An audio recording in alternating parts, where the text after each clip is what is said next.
예수님께서 우리에게 오셔서 주시고자 하시는 은혜와 축복 두 가지.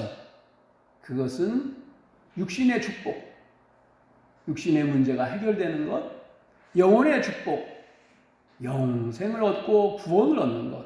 이 두 가지입니다. 그런데 예수님이 항상 두 가지 중에 더 큰 것으로 여기시고 안타까워하신 것이, 못 받는 사람들이 안타까워하신 마음이 영적인 축복이에요. 우리 예수님은 육신과 영의 축복을 비교조차 하지 않으셨어요. 이건 마치 호떡 하나하고 금덩어리 1kg 순금이 있는데 어떤 걸 가질 거냐, 이런 비교예요. 여러분은 뭘 갖겠습니까? 호떡? 금덩어리? 어떤 사람은 호떡을 가질 거예요. 왜? 금덩어리의 가치를 모르니까. 그런 사람이 있습니다. 성경에 보면은 아브라함과 이삭과 에서의 세계라 이렇게 시작을 해야 되는 성경을 팥죽 한 그릇으로 딱 바꿔서 아브라함과 이삭과 야곱의 계보를 잇는, 그게 바로 에서예요. 그것도 뭐 대단한 거하고 바꾼 게 아니라 자기 이름을 구원의 계보에서 싹 지워버리고 뭐로 바꿨어요? 팥죽 한 그릇으로 바꿨대요. 참 어이가 없어서. 예수님은 우리가 그러한 인생으로 살지 않기를 원하시는 거예요. 그가 예수를 믿었는데 팥죽을 한 그릇 얻어먹고 인생이 행복했더라. 그런 인생 되길 원하지 않으시는 거예요. 그가 예수를 믿고 하늘나라의 유업을 얻고 하나님의 자녀가 되었고 예수님 보좌 우편에서 주님과 함께 하나님 나라의 왕노릇하더라. 그것이 여러분 되길 바랍니다. 예수님의 제자 중 빌립 제자가 있습니다. 빌립은 예수님을 만나보니까 메시아인 것 분명해요. 그래서 친한 친구인 나다나엘에게 가서, 야, 내가 예수님을 만났는데 그분이 바로 메시아야. 그분을 한번 만나보자. 그분이 출신이 어딘데? 나사렛 예수래. 나사렛에서 무슨 선한 것이 나오겠냐? 예루살렘이면 몰라도 아니야. 예수님은 달라. 그래서 나다나엘을 데리고 예수님께 오니까 예수님이 나다나엘 하는 말씀 다 듣고 아신단 말이에요. 나다나엘아, 내 속에 간사한 것이 없도다.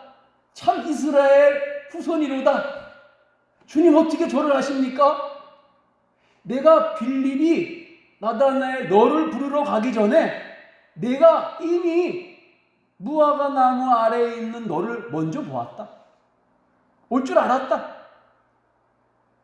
주님, 진짜 이스라엘의 임금이시고 하나님의 아들이십니다. 그렇게 나다나엘이 고백했어요. 그때 예수님이 뭐라 그러시냐? 내가 너를 무화과 나무 아래에서 먼저 보았다고 그러므로 믿느냐? 이제 하늘이 열리고 하나님의 사자들이 인자 위에 오르락 내리락 하는 것을 보리라. 예수님은 분명히 제자들을 부르시고 제자들이 메시아라는 호기심 때문에 주님께 찾아왔을 때에 단 한 번도 날 따라오면 고기 많이 잡게 해줄 거야. 엄청난 어선을 너에게 선물로 줄 거야. 엄청난 돈을 줄 거야. 큰 명예의 자리를 줄 거야. 그런 것과 비교한 적이 한 번도 없어요. 항상 예수님의 제자들에게 가장 가치 있는 것을 주시려고 하셨는데 그것은 영생이고 영혼이고 구원이고 생명인 줄 믿습니다. 오늘 우리는 왜 따라가고 있는가? 학자들은 나다나엘을 제자 12 가운데 바돌로메라는 제자가 있습니다. 바돌로메, 그 제자와 같은 인물이다 라고 많이 생각합니다. 나다나엘이 바돌로메의 행적을 추적하면은 마지막에 바돌로메는 인도에서 복음을 전하다가 터키 북동부에 있는 아르메니아라는 곳에서 복음을 전하고 그곳에서 그 나라 왕에게 잡혀가지고 제자 중에 유일하게 산채로 껍질을 칼로 피부를 벗겨가지고 살아있는데 벗기는 고통, 그리고 마지막에 목을 베버리는, 살아있는 사람을 목을 베는 순교, 아주 가장 참혹하게 고난당하며 예수 위하여 죽는 순교의 삶을 살아갔습니다. 왜 그랬을까? 왜 나사렛 예수님에 대한 소망과 꿈을 가지고 찾아온 나다나엘이 그 마지막은 왜 그렇게 불쌍하고 비참하게 마지막을 마쳤는가? 우리의 눈에 보기에는 비참함인데 그도 비참하게 실패했다고 생각하며 인생이 끝났을까? 오늘 우리는 왜 예수님을 따라가는가? 오늘 무엇을 얻으려고 우리는 예수님을 바라보며 사모하는가? 이것을 오늘 한번 점검하는 시간 되기를 바랍니다. 벳세다 광야에서 예수님이 물고기 2마리와 보리떡 5개로 5,000명을 먹이신 다음에 사람들이 깜짝 놀란 거예요. 여러분이 그 자리에 한번 있었다면 얼마나 신기하고 놀라운 일이에요.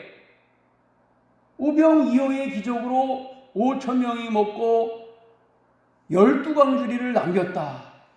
그러니 수많은 사람들이 예수님이 스타가 되었어요, 갑자기.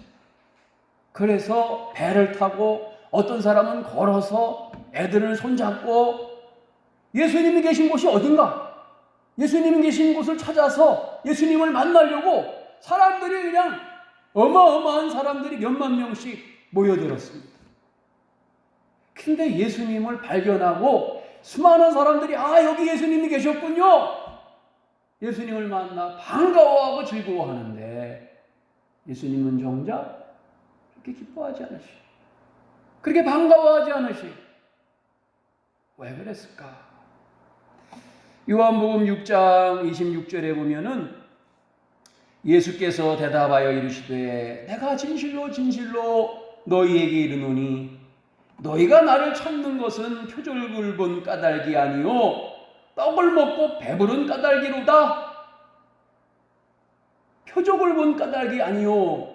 그 말은 뭐냐?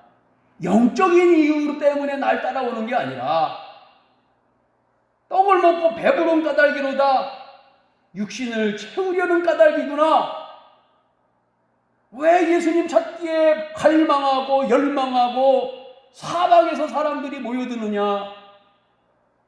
떡을 먹었으니까 육신의 것 더 좋은 것을 예수님께 구해야 되겠다. 더 큰 것을 이번에는 한번 나눠달라 그래야 되겠다. 그것이 예수님을 따라다니는 그들의 열광, 열심이었다는 것입니다.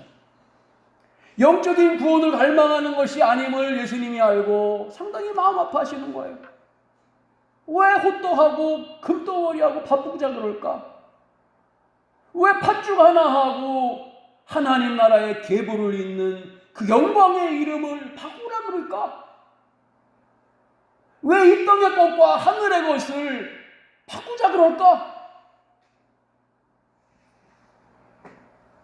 예수님은 분명히 육신의 문제를 해결해 주시는 분 맞습니다. 또한 우리에게 육신의 축복을 주시고자 오신 분 맞습니다. 왜냐하면 예수님이 영적인 은혜와 축복만 주시려고 하신 것이 아닌 것을 예수님의 사역을 통하여 알려졌기 때문에 그래요.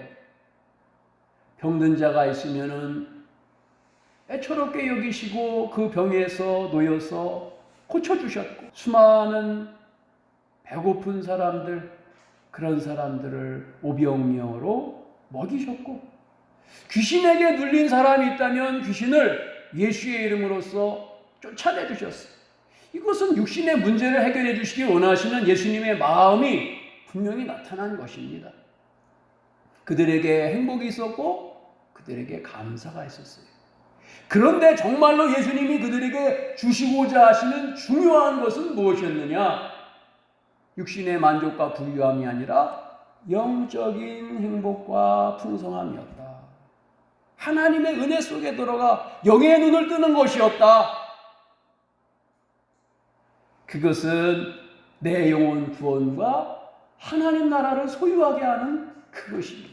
요한복음 6장 27절 썩을 양식을 위하여 일하지 말고 영생하도록 있는 양식을 위하여 하라.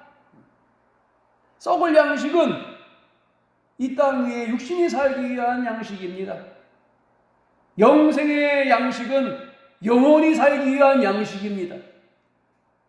예수님이 주시고자 했던 것은 영혼의 양식, 영원히 사는 것, 영원히 부유해지는 것, 하나님 나라를 바라보며 하나님 나라를 소유하는 영적인 권세를 얻는 것, 마귀의 권세를 짓밟아 버리는 것, 이것이 예수님이 우리에게 주시고자 하시는 더 큰 선물이요 축복입니다.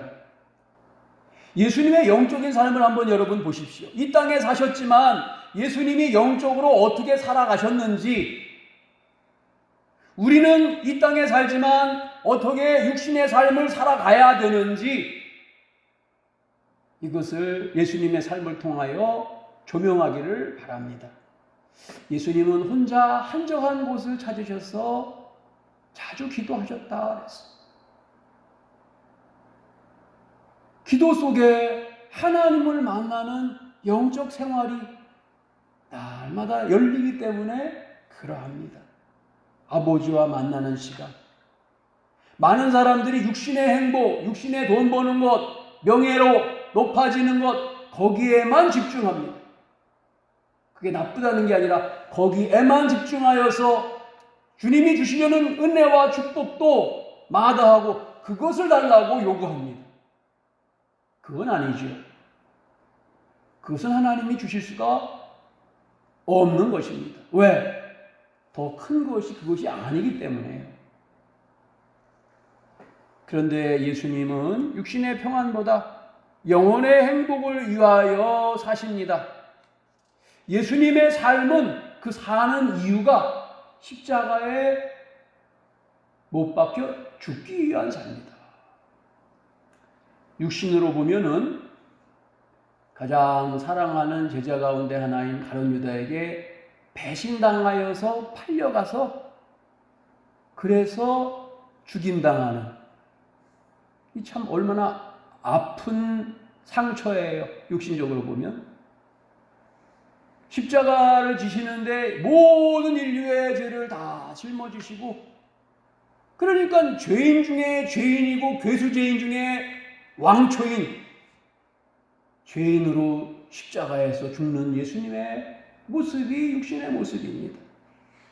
거기에 내 죄도 있는 거예요. 너의 죄를 내가 지고 가니까 너는 행복해라. 이것이 예수님의 마음입니다. 마귀가 와서 예수님의 발꿈치를 상하게 했지만 너는 치유되어라. 이사야 53장 5절에 보면은 그가 찔림은 우리의 허물을 인하며 그가 상함은 우리의 죄악을 인하니라. 그가 징계를 받음으로 우리가 평화를 누리고 그가 채찍에 맞음으로 우리가 나음을 입었느니라. 그분이 고통당하고 징계받고 채찍에 맞고 찔림받은 것은, 이 땅에 고통을 받으며 육신의 삶을 사는 것은 우리가 평화를 누리고 치유함받고 행복하기를 원하였기 때문이다. 그렇게 말씀하고 있어요. 근데 정작 우리가 평화를 누리고 행복하고 치유되느냐? 그게 아니라 우리는 육신에 매여가지고 더 큰 보리떡을 찾고 더 큰 물고기를 얻기 위하여 예수님을 찾고 열망합니다. 예수님이 주시려는 것은 무엇이죠? 영생이요 하늘나라, 영의 눈을 여는 것인데 그건 관심이 없어요. 그 문 앞에만 딱 가면은 문을 닫고 다시 돌아서서 육신의 것을 주세요. 내가 필요한 것은 호떡이에요. 이러는 사람과 같은 것이다.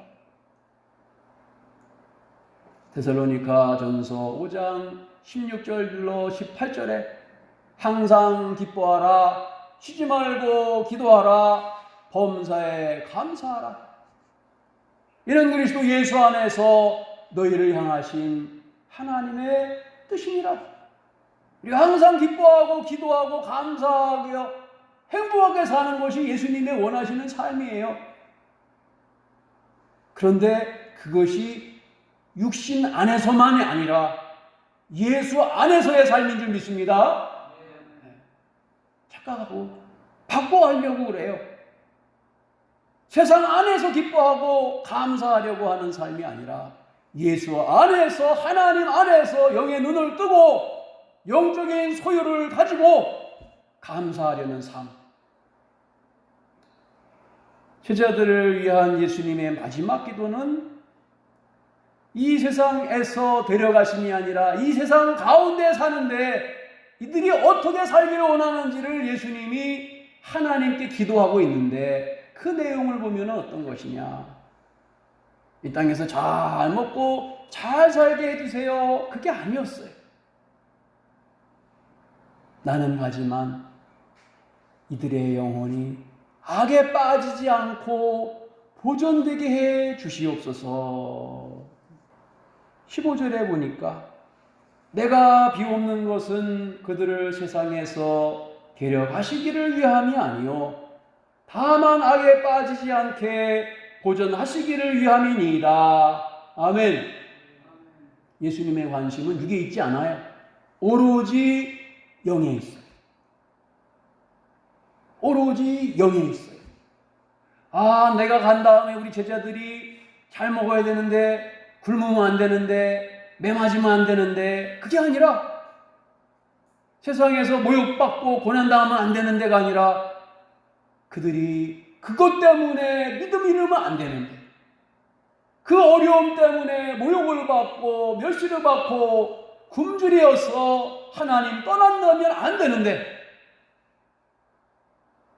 저들을 보존해 주세요. 저들의 믿음을 보존해 주세요. 사랑하는 여러분, 하나님 속으로 들어가 예수님이 기도 가운데 하나님을 만나 행복했던 것처럼 이 땅에 소망이 없다면 기도 가운데 하나님을 만나 행복한 삶을 누리기 축복합니다. 기도하지 않아서 난 행복함을 느끼지 못하는 건 아닌가? 이 세상은 우리의 본향도 아니고 하나님 나라도 아니에요.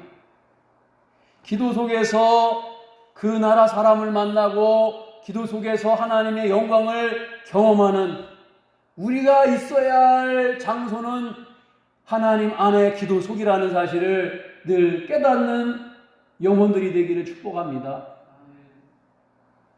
예수님의 인생에 가장 최고의 행복하였던 때는 언제인가?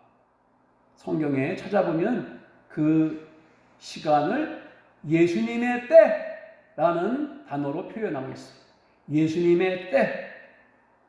예수님의 때 가장 이 세상에서 살면서 행복하였던 때는 언제인가?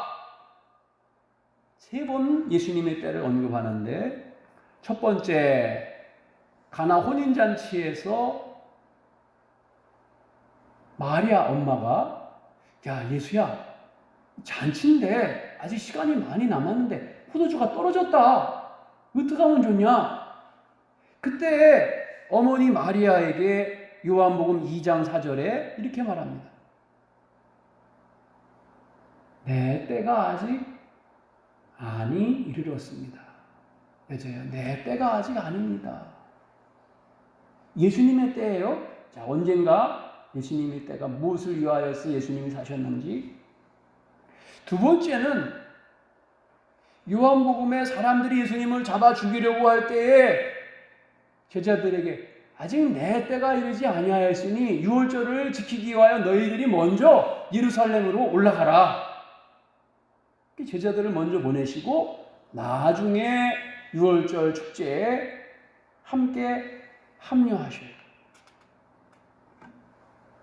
그것이 요한복음 7장 6절이에요. 예수께서 이르시되 내 때는 아직 이르지 아니하였거니와 너희 때는 늘 준비되어 있느니라.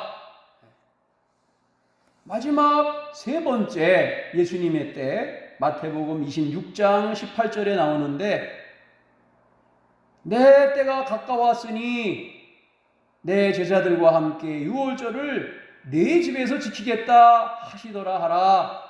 이제 내 때가 가까웠다 그렇게 말씀하셔요. 쭉 추적을 해보면은 예수님이 가장 기뻐하신 이 땅에 살면서 예수님의 아주 황금과 같은 놀라운 축복의 때, 기뻐하신 때, 예수님의 때, 예수님의 시절, 그게 언제였느냐? 백성들이 따라다니면서 우리의 왕이십니다. 호산나 다윗의 왕이여 어서 오세요. 우리가 당신을 환영합니다. 그런 때도 아니고 이적을 행하던 때도 아니고 백성이 칭송할 때도 아닙니다. 예수님의 때는 추적하여 올라가 보면은 십자가에 자신을 내놓는 그때, 자신을 십자가 위에 다 내놓고 모든 죄를 뒤집어쓰고 어린 양 예수로 피 흘려 희생하는 그 때가, 그 타이밍이 예수님의 때예요. 예수님이 기다리고 가장 영광스럽게 인생을 꽃 피운 때가 바로 십자가의 때다. 가시관을 쓰고 십자가에서 죽임당하는 시간, 이 순간이 예수님 인생의 최고의 시간이었다. 하나님께 최고의 영광을 올리는 순간이었다. 이때를 위하여 예수님은 사셨고 이때를 위하여 오셨다고 말씀하고 계십니다. 우리에게 묻습니다. 우리의 최고의 때는 언제인가? 우리는 어떠한 우리 인생의 최고의 때를 위하여 살아가고 있는가? 나의 때는 언제인가? 너희 때는 항상 준비되어 있다. 육신의 때가 있고 영혼의 때가 있습니다. 주님은 분명 우리에게 너의 영혼의 때를 준비해라. 너의 때는 항상 준비되어 있다라는 말씀은 육신의 때가 아니라 영혼의 때를 말하는 줄 믿습니다. 주를 위하여 나를 부인하고 십자가 져야 하는 때, 내가 깨지고 내 자존감, 나 자존심, 내가 지식, 내 감정 다 사라지고 나를 십자가에 매다는 그때가 예수님의 인생의 가장 최고의 순간이었던 것처럼 예수님이 십자가 위에서 유일하게 다 이루었다 하시고 숨을 거두신 최고의 영광의 순간처럼 우리도 우리의 인생을 살면서 영혼의 때에 주님께서 기다리시는, 기대하시는 나의 영혼의 때에 다 이루었습니다. 주님 감사합니다. 고백하고 주님께 우리의 영광을 올려드리는 축복의 때가 있기를 예수님의 이름으로 축원합니다.